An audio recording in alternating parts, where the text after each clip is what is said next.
Archibox Online traite aujourd'hui de la préparation des supports avant la pose des revêtements de sol. Ce webinaire est animé aujourd'hui par Rudy Genon de la société MAPE, responsable prescription et renforcement structurel pour Bruxelles, la Wallonie et le Grand-Duché de Luxembourg. Je laisse la parole à Monsieur Genon qui vous présentera dans un premier temps le groupe MAPE dans son ensemble. Le chiffre d'affaires mondial est d'environ 2,8 milliards d'euros pour l'année dernière. À savoir que ce qui tient à cœur à MAPE, c'est de réinvestir de l'argent dans la recherche et le développement, puisque nous avons 31 centres de recherche et de développement répartis à travers le monde dans 36 pays et 81 usines réparties aussi pour limiter les impacts écologiques.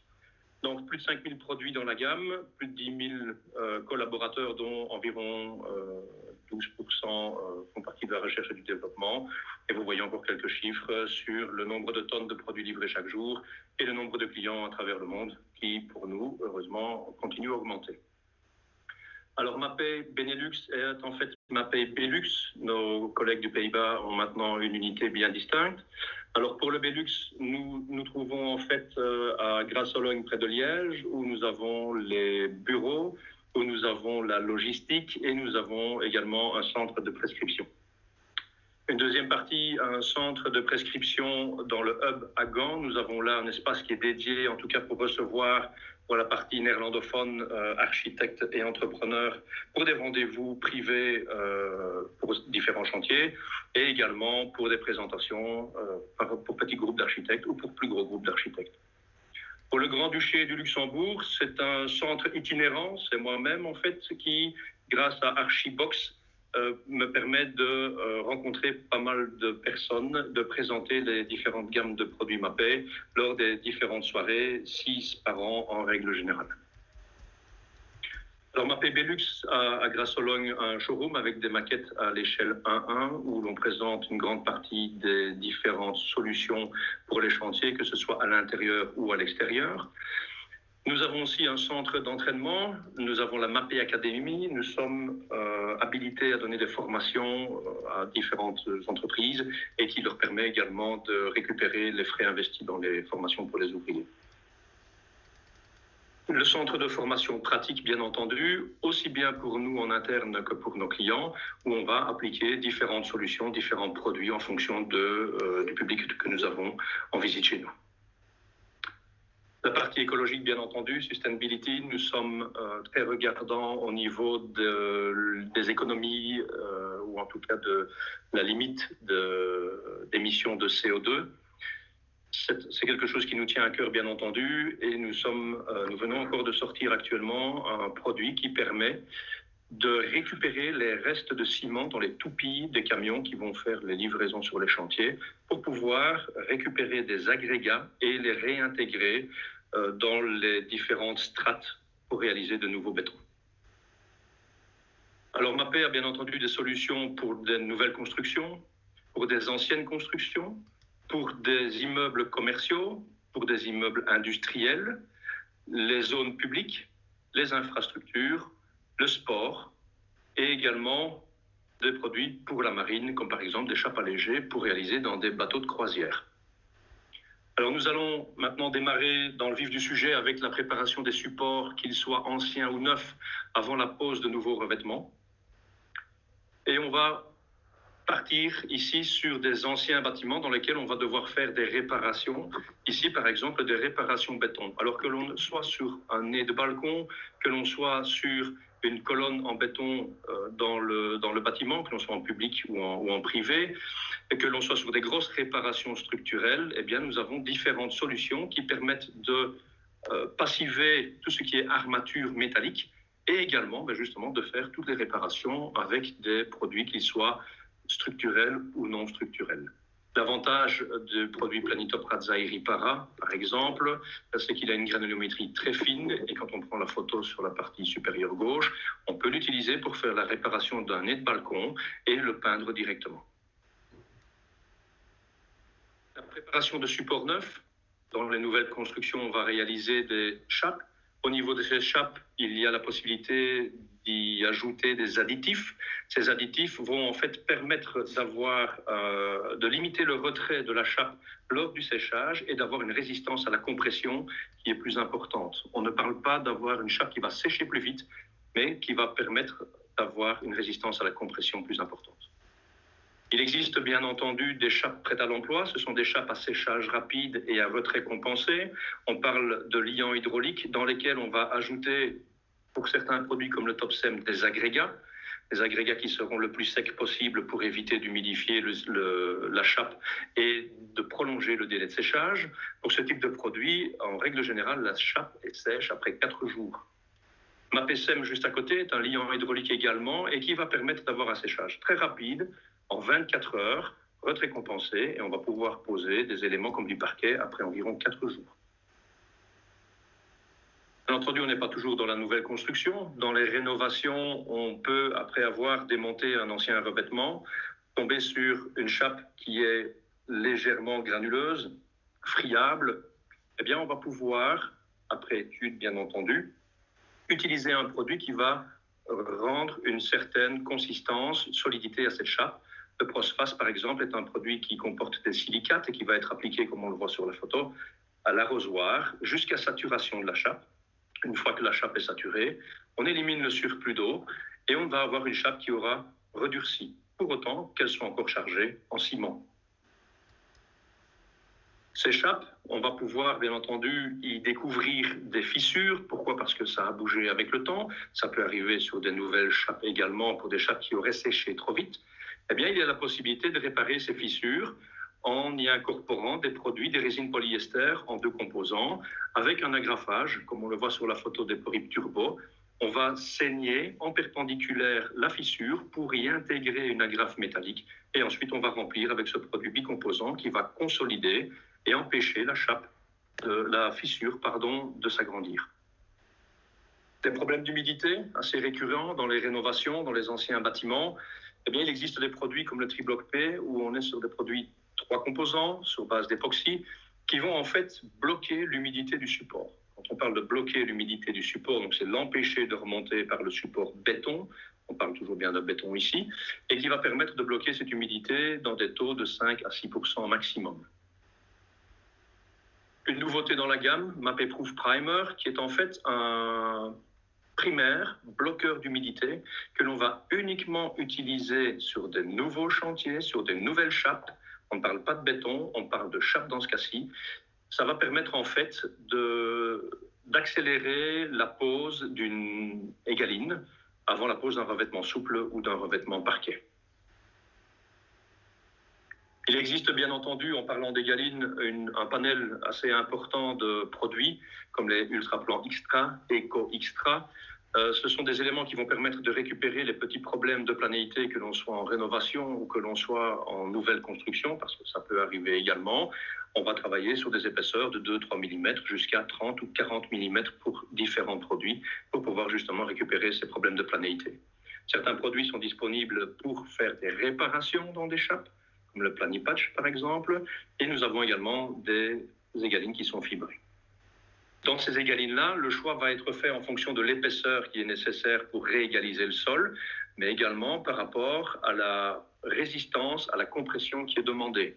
Par exemple, dans les centres hospitaliers avant la pose de revêtements souples comme le linoléum ou les caoutchoucs plus souvent ou encore du PVC, il y a des normes au niveau de la résistance à la compression de 25 newtons ou de 30 newtons millimètre carré.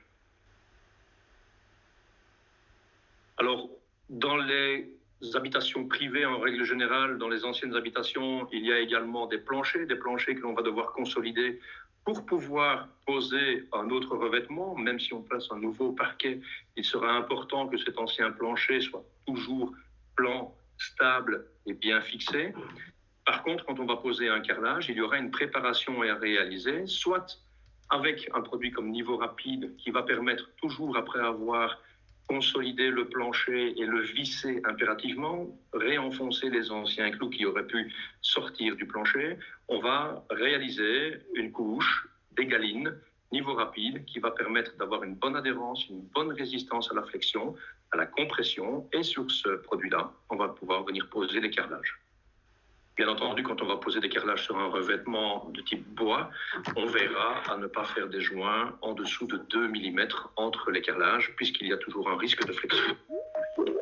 Une autre possibilité pour pouvoir poser sur du plancher, pour pouvoir travailler sur des chauffages sol, pour pouvoir travailler sur des chapes existantes, c'est de travailler avec une membrane de désolidarisation. Mapeglar du M35 est un produit dans notre gamme qui permet justement de carreler sur des planchers qui ont été bien entendu redressés au préalable. On ne redresse pas dans la colle de finition pour le carrelage ni avant de mettre la membrane. L'avantage de cette membrane, c'est qu'elle va désolidariser, elle va reprendre les mouvements horizontaux, elle va permettre une légère flexion au niveau d'un plancher et elle va aussi, quand on est sur des supports neufs, comme des chapes par exemple, elle peut être posée dès que la chape est piétinable, dès qu'on peut marcher dessus sans s'enfoncer. Et dès que cette membrane est posée, on va pouvoir coller le revêtement carrelage ou pierre naturelle dessus. Ce sont actuellement les deux seuls revêtements qui sont possibles sur la membrane de désolidarisation. Elle va permettre de réguler la pression de vapeur, donc de l'humidité qui reste dans la chape, et cette humidité va s'échapper latéralement et tranquillement. Elle va permettre d'apporter une résistance à la compression également, donc elle peut être utilisée dans des endroits où on va faire des passages avec des transpalettes par exemple. Elle est étanche, elle peut être utilisée à l'intérieur et à l'extérieur, sur balcon, terrasse, et elle va être étanche dans la mesure où on va réaliser aux jonctions des laies de membrane une bande de redoublement qui sera collée avec une colle d'étanchéité à ce niveau-là, et on va réaliser des remontées murales également en liaison entre la membrane et le mur pour pouvoir faire un cuvelage complet. Alors, les préparations de support, bien entendu, dans les douches. Tant que l'on est dans le privé, actuellement, il n'y a pas d'obligation de placer des étanchéités dans les douches. Par contre, quand on est dans le domaine du public, c'est obligatoire. Deux solutions chez nous, soit on travaille avec des produits à spatuler, des membranes liquides qui vont être placées à la spatule, à la brosse, au rouleau par exemple. On va les travailler en règle générale en 2 couches. Mais au préalable, comme on le voit sur la photo au centre de l'image, on va placer une bande de liaison dans les angles rentrants, entre le sol et le mur, et dans les angles mur-mur. Ensuite, les 2 couches d'étanchéité seront placées sur ces bandes qui auront été préalable collées. Et dès que la membrane est sèche, on va pouvoir poser le revêtement carrelé. Il est possible de poser également des revêtements de type LVT, ces dalles de vinyle qui commencent à prendre pas mal de parts de marché actuellement. Une deuxième solution pour les étanchéités au niveau des douches, c'est une membrane, un polyéthylène avec un non tissé de part et d'autre qui permet d'accrocher la membrane grâce au ciment-colle que l'on aura utilisé pour la coller sur le support avec ou sans primaire en fonction du support. Et ensuite, ce non tissé va permettre de poser le revêtement carrelé ou en dalle LVT ou en pierre naturelle directement dessus. Bien entendu, des liaisons seront nécessaires en jonction dans les angles rentrants, au niveau des passages des culasses pour les robinets, les mitigeurs. Et à partir de là, dès que cet élément est posé, toutes les jonctions seront faites également avec la colle d'étanchéité. On va pouvoir poser quasiment directement le revêtement carrelage et on va assurer une étanchéité derrière le revêtement. Autre système d'étanchéité, ce sont des étanchéités pour les piscines. Le produit que je vais présenter maintenant est un produit que l'on utilise également pour les étanchéités de balcon et de terrasse. On ne va pas parler de toiture terrasse, on va parler de terrasse de plein pied dans le jardin ou de balcons en encorbellement qui sont des balcons suspendus. Ça va être à peu près le même principe que pour la douche. On va placer au préalable des bandes de liaison dans les angles rentrants. On va bien entendu réaliser des étanchéités par rapport aux éléments traversants, que ce soit les points lumineux, que ce soit les skimmers ou les jet streams. On va là réaliser une manchette qui sera collée avec un produit à base d'époxy sur laquelle on reviendra, bien entendu comme sur toute la surface, avec le produit Mapelastic Smart, qui est un mortier à base de ciment, qui est un bicomposant. On va d'abord appliquer une première couche. Dans cette première couche, appliquer un tissu en fibre de verre, le Mapenet 150, qui va en fait renforcer. Une fois que cette première couche a durci, on va placer la deuxième couche, qui est la couche finale d'étanchéité, qui sera le support plan pour pouvoir venir poser le revêtement. Que ce soit de la mosaïque ou des carreaux de plus grande dimension, on va utiliser ce système-là. Un élastique existe sous différentes formes, sous différentes dénominations. La base du produit est la même. Le choix se fera en fonction de la fluidité dont on a besoin pour le produit. Alors au niveau de la pose de revêtement, que ce soit pour des dalles LVT, que ce soit pour des linoléums ou des revêtements caoutchouc, des tapis dans les hôtels, des carrelages bien entendu, de la pierre naturelle ou encore du parquet, eh bien nous proposons des solutions au niveau de l'isolation phonique. Cette isolation phonique est uniquement de l'isolation phonique en bruit d'impact, donc c'est prévu pour le sol et pas de bruit ambiant. Elle se compose de deux solutions. Une première solution que l'on va placer sous la chape, qui est une membrane à dérouler avec bien entendu des membranes périphériques pour faire la continuité, pour éviter que la chape ne soit en contact avec les murs. Sinon, le principe de l'isolation phonique ne fonctionne pas. La deuxième solution, que ce soit sous les dalles LVT, le linoléum ou même encore le carrelage, la pierre ou le parquet, on a une membrane que l'on va pouvoir coller directement sur la chape et puis coller le revêtement sur cette membrane. Les cols, bien entendu, que ce soit tous les éléments qui sont à l'image là pour l'instant, différents types de cols en fonction du support, en fonction de la nécessité en résistance à l'arrachement. Pour vous donner une idée, il existe des cols même pour coller du carrelage ou de la pierre naturelle sur du métal.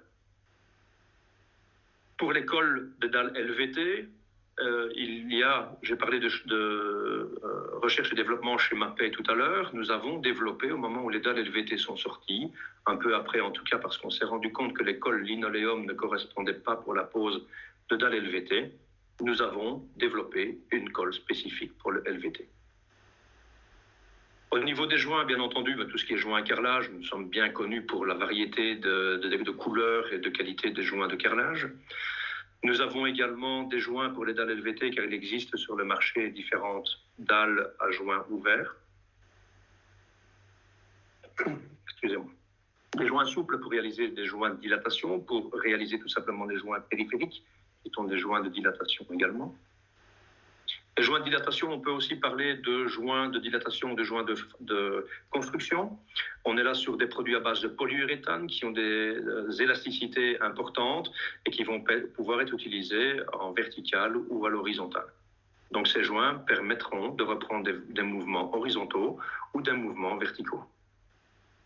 La protection, on parlera principalement de protection au niveau des parquets. Nous avons toute une gamme de peintures spécifiques parquet, d'huile de protection et également une huile prévue pour le passage intense. Donc on a la possibilité dans des endroits publics d'utiliser l'Ultra Coat High Traffic qui permet justement un passage très intense. Pour les dalles LVT, il existe aussi une protection puisque ces dalles maintenant commencent à prendre un peu de place dans les douches. Il existe un coating spécifique antidérapant pour les dalles LVT dans les douches. Quelques références nationales belges actuellement. J'ai bon espoir de pouvoir continuer d'agrémenter cela avec maintenant des références au Grand-Duché du Luxembourg. Nous en avons, elles viendront dans la prochaine présentation. Ici, en référence des bâtiments de la police de Nivelles, les bâtiments, les ateliers communaux de Etterbeek, où nous avons fourni l'isolation thermique et les crépis. Nous avons tout un système ETICS qui permet de réaliser des isolations thermiques, de poser des crépis, de poser également du carrelage ou des plaques reconstituées. Des références au niveau des piscines. À gauche, une maison privée. À droite, un centre spécial pour plongeurs qui se trouve à Bruxelles. Nous avons quelques références, de plus en plus de références de piscines avec nos étanchéités. Des références en réparation de béton, beaucoup de travail dans les tunnels bruxellois. Nous avons la chance de pouvoir effectuer justement des réparations dans les tunnels bruxellois avec des produits de réparation structurelle. Autre référence, bien nous pouvons également proposer des éléments pour réaliser des terrains de sport. Ici, c'est un terrain de basketball extérieur à EY sur base d'éléments en polyuréthane. Donc, nous avons un service chez nous qui peut développer ça, qui peut accompagner sur chantier pour réaliser que ce soit des terrains de basketball, que ce soit des terrains de tennis. Il y a moult de solutions. Les bâtiments de l'OTAN à Bruxelles, où nous avons fourni une partie des pare-vapeurs sur les toitures. Et une très jolie réalisation ici, c'est l'Apple Store de Bruxelles avec un revêtement terrazzo époxy, qui fait partie de la gamme, pour laquelle nous avons une personne chez MAPE qui est dédiée uniquement pour ce type de revêtement décoratif ou de revêtement industriel.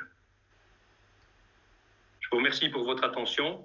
Je vais encore passer une dernière dia sur laquelle vous avez mes références qui seront encore disponibles par la suite. Et maintenant, je pense que Mathilde va pouvoir reprendre la main.